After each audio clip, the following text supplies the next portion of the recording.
Cesc Freixas va néixer a Sant Pere de Riudebitlles, a l'Alt Penedès, l'abril del 1984.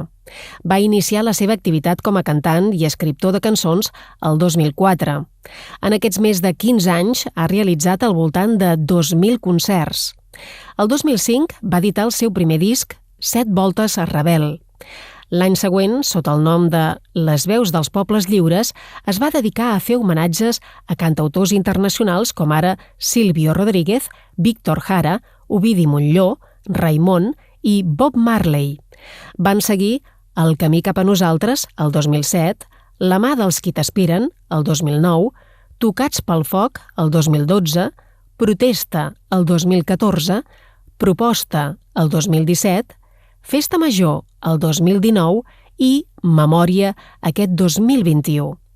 El 2015 va ser guardonat amb el Premi Disc Català de l'Any que atorga l'emissora Ràdio 4 i va obtenir el reconeixement del públic que el va fer guanyar el seu 8è Premi Enderrock.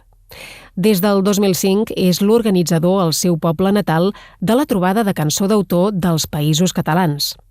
Ha publicat el recull de relats curts Paraules per a Gaeta i els llibres de poesia Alé de taronja sencera i El delta de les paraules. Militant d'organitzacions independentistes, ha participat en 2 ocasions a les eleccions al Parlament de Catalunya per la CUP i els seus concerts s'han vist afectats pels intents de censura dels sectors més conservadors per defensar l'existència dels Països Catalans i cantar en català.